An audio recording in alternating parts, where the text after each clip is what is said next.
Fala galera, como vocês estão? Eu sou o Lucas. Eu sou o Bruno. E hoje nós estamos aqui mais uma vez para dar continuidade ao Edificando Fundamentos dentro do canal Visão do Reino. E hoje nós estaremos falando da aliança noética, que é uma aliança de preservação, como nós vamos ver mais adiante. Vamos lá, Bruno. Biblicamente falando sobre aliança noética, nós precisamos lembrar sobre o pecado de Caim com Abel. Você vê que é uma oferta que agradou a Deus e outra oferta que não agradou a Deus. Mas se você for analisar por que não agradou, Abel, a oferta dele era primícia, era de melhor. A oferta de Caim é naquele sentido, eu faço Por obrigação, porque precisa fazer. isso. E já Abel, não, essa aliança, essa oferta é o melhor que eu tenho, eu preciso dar. E acho que é importante a gente frisar, né, Bruno, que muitas pessoas falam às vezes que todos os caminhos nos levam a Deus. Mas a Bíblia não relata quem ensinou Caim e Abel a sacrificar, a ofertar. Mas Abel entendia que através do sacrifício, através do sangue, ele podia chegar até Deus. E hoje na nossa vida não é todos os caminhos que nos levam até Deus, mas é através do sangue de Cristo. E naquela época era através do sacrifício. Talvez seja por isso que Abel conseguiu chegar até Deus e a oferta de Caim não foi aceita. A Bíblia diz ali no livro de Gênesis, no capítulo 3, no capítulo 4, versículo 5, diz assim que todavia não se agradou de Caim e de sua oferta. Ou seja, Deus não se desagradou somente da oferta, mas também se desagradou de Caim, né? Se você analisar no texto, a oferta de Caim, ela não agradou a Deus. A de Abel agradou, e Caim, ele tem inveja da oferta de Abel. Ele mata o seu irmão. E nós vamos vendo que o pecado, ele vai aumentando, vai se multiplicando. A condição do homem vai só se degradando, né? Vai só piorando. Sim. Nós vemos aqui um texto, Gênesis 5, 28 e 29. Aos 182 anos, Lameque gerou um filho. Deu-lhe o nome de Noé e disse: Ele nos aliviará do nosso trabalho e do sofrimento de nossas mãos, causados pela terra que o Senhor amaldiçoou. Nós vemos já que a geração passou e o pecado continua aumentando. Você vê o pai de Noé, Lameque, vivendo em um tempo já de perversidade. Sim. E a Bíblia diz que então nasce, né, Noé. Noé, ele é um homem que viveu um tempo onde o pecado dominava o coração do homem, fazia tudo voltado para o mal. Mas mesmo assim o texto bíblico diz que Noé era justo, íntegro e andava com Deus. Eu fiquei pensando, Lucas, em um ambiente de pecaminoso, o povo, vamos dizer, se esqueceu de Deus, mas mesmo assim Noé não. Noé, ele continuava sendo justo e íntegro. Mas por que ele era justo e íntegro? Porque ele caminhava com Deus. Quando nós caminhamos com Deus, as nossas atitudes, os nossos caráter precisam demonstrar aquilo que nós caminhamos com Deus. Sim. E é importante a gente notar que a terra se perverteu diante de Deus e estava cheia de violência, né? Não era só o homicídio, o pecado que eles cometiam, mas era a perversão também. Sim. Talvez os dias que a gente está vivendo se não estão nos dias de Noé, como Jesus fala, né? Estamos próximos, porque a perversão ela tá num nível assim que talvez está atingindo até a igreja já. A violência também a gente nem precisa falar sobre ela, né? E se você vê Lucas 17, 26 e 27 diz assim como nos dias de Noé. E nós pensamos assim, eu já pensei também que o povo vivia um desespero, mas na realidade não. A Bíblia diz uma vida boa, porque a Bíblia diz que eles estavam comendo, bebendo, se casando, então uma vida normal. Mas nessa vida normal é que preocupa, porque quando nós temos uma vida tão normal é o preocupante, porque nós deixamos o espiritual. Sim. E quando nós deixamos o espiritual, nós começamos vivendo na nossa vida carnal. E o que nos faz pecar? A nossa vida carnal. O espiritual ele nos afasta da nossa vontade carnal. É por isso que a Bíblia diz que há uma briga entre a nossa carne e o nosso espírito. Você vê que Noé foi tão fiel, Lucas, que a Bíblia diz que Noé fez tudo como Deus lhe ordenou.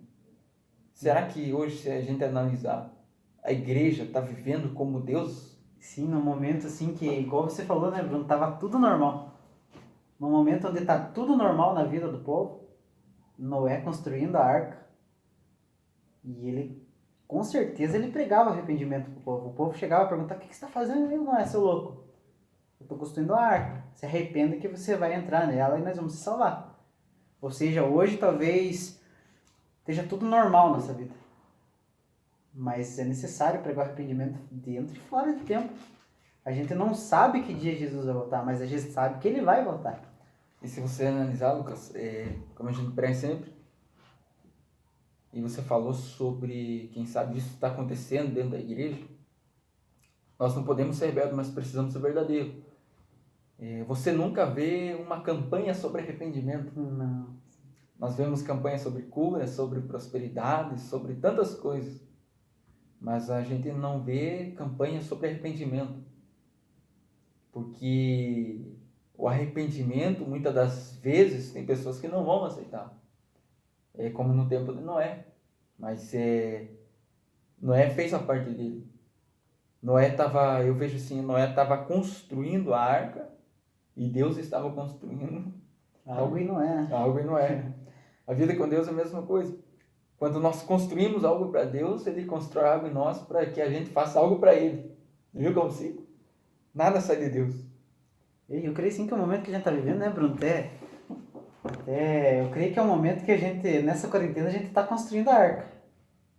Sim. Eu creio que é o momento da gente edificar as nossas estruturas para o que vai vir mais à frente.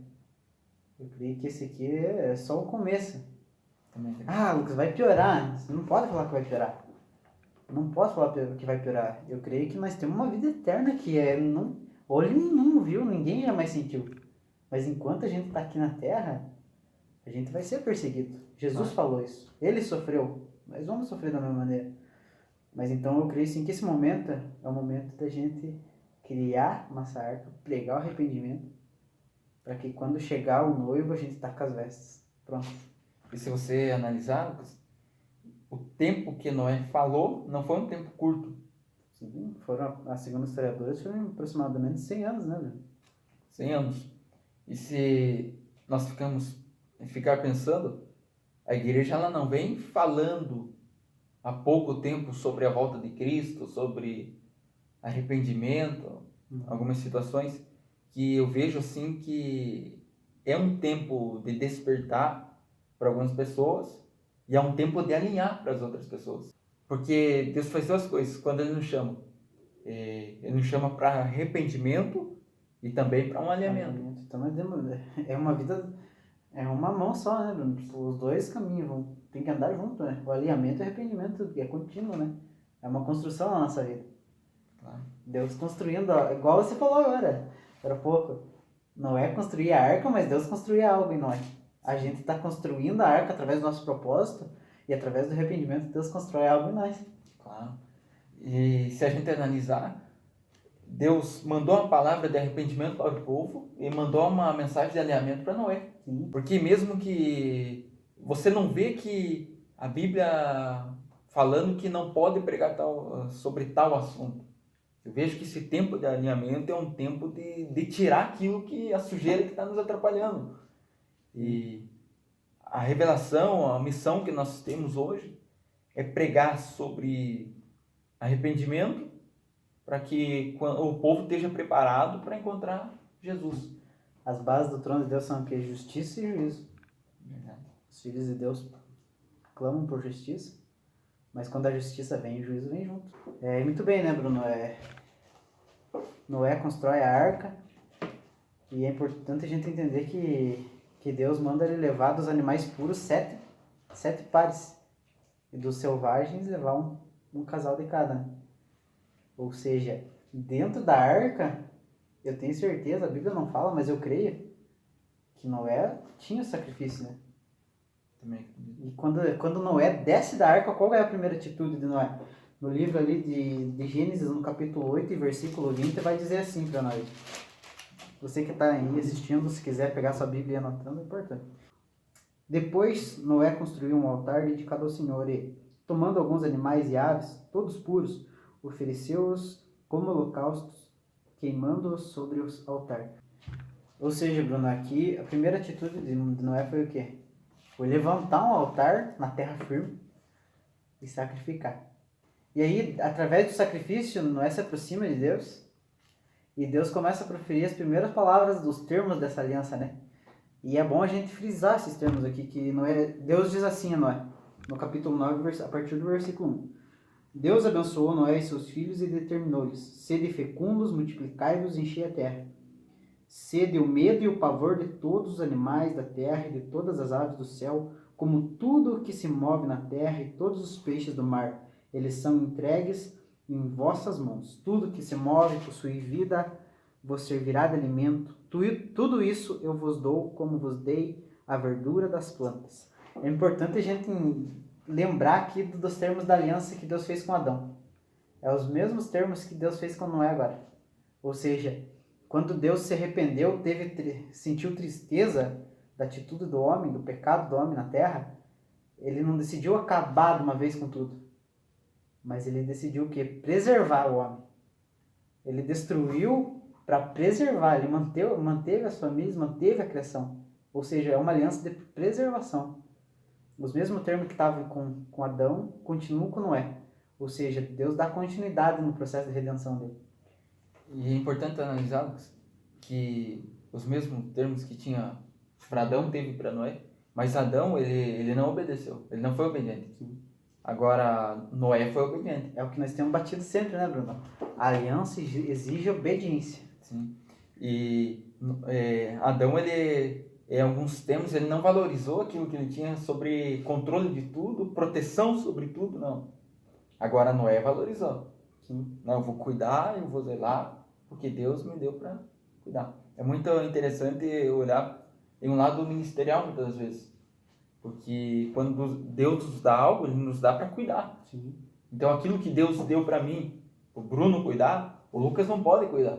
Aquilo que Deus deu para você, não é minha função cuidar. Eu posso te ajudar, Sim. mas é sua função cuidar. E a chamada, você não pode terceirizar ela. Aquilo que Deus deu para você viver. Sim. Mas a questão é, eu vou obedecer ou eu não vou obedecer? Porque o reino não para, né? É como você fala, Bruno. Se a gente vê em Efésios 4:11, Paulo fala sobre os 5 ministérios: pastor, apóstolo, mestre, profeta e evangelista. Ou seja, dentro do corpo cada um tem uma função, né, Bruno? E esse cada um é um corpo que cresce junto, como Paulo continua falando ali mais adiante, até chegar à estatura de Cristo. Ou seja, a gente tem que entender qual que é o nosso posicionamento dentro do corpo de Cristo. É fundamental isso. Porque tem pessoas que vivem no ministério errado muitas vezes, sabe? Eu quero fazer alguma coisa, mas eu não tenho vocação para aquilo. E o ministério que ele é uma vocação. Você precisa entender o que eu falei, você precisa se alinhar. Quando você se alinha com Deus, Ele mostra o que você vai viver. E claro, Ele sempre vai levantar pessoas para ajudar, para cooperar. Sim, agora voltando ali, é importante a gente frisar que essa aliança de Deus com Noé, essa aliança de preservação, não é somente Deus e homem, mas é Deus e homem, mas também Deus e criação. Aqui no capítulo 8, no versículo 21, Deus fala que jamais amaldiçoarei a terra por causa do homem, porquanto seu íntimo é completamente inclinado para o mal desde o nascimento. E nunca mais destruirei todos os seres nos quais há fôlego de vida, como fiz dessa vez. Aqui Deus fala aqui Deus estabelece uma aliança com também a criação. E Romanos 8:19 diz que a criação aguarda ansiosamente pela manifestação dos filhos de Deus. Ou seja, há um envolvimento íntimo entre o homem e a criação no processo de redenção. É importante a gente ler esse texto, Lucas. Gênesis 9:6 diz assim: quem derramar sangue do homem, pelo homem seu sangue será derramado, porque a imagem de Deus foi o homem criado. Sim. É a primeira vez que dentro de uma aliança Deus fala sobre uma conduta de como o homem deve viver. O que você fala Sim, sobre? é legal, né? Porque na aliança estabelecida com Adão, Deus estabeleceu só como o que ele deveria fazer. E aqui com Noé, pela primeira vez nas Escrituras, Deus estabelece um padrão de viver, uma conduta para o homem, né? Sim. Que se acontecesse algum assassinato, aquele que matou deveria morrer, né? É importante frisar. E agora, Bruno, finalizando, Deus estabelece uma marca para essa aliança, um selo. Esse selo seria o arco. Vou ler aqui o versículo 12 e 13 para ficar mais rápido um pouco. E Deus afirmou: eis o sinal da aliança que instituo entre mim e vós e todos os seres vivos que estão convosco para todas as gerações futuras. Colocarei o meu arco nas nuvens, e ele se tornará um sinal fulgurante da aliança entre mim e a terra. A palavra hebraica traduzida para arco, ela tem um uso militar. Aqui, o mesmo arco que foi usado para o juízo do povo, aqui agora ele é colocado como um símbolo de graça de Deus. Deus, ao colocar o arco nas nuvens, ele está mostrando o quê? A minha arma que eu usei para juízo, eu ponho ela para descanso, nunca mais vou usar. E essa arma agora vai ser um símbolo da minha graça e da minha misericórdia sobre vocês. Então é isso, galera. Eu gostaria que você comentasse sobre o que você achou desse vídeo. Se você tem alguma dúvida, alguma sugestão, comente conosco. Deixe seu like, se inscreva no nosso canal. E na próxima semana nós estaremos aqui novamente falando sobre a aliança de Deus com Abraão. Que Deus abençoe a sua vida e é nóis, né, Bruno? Deus abençoe até. Até mais.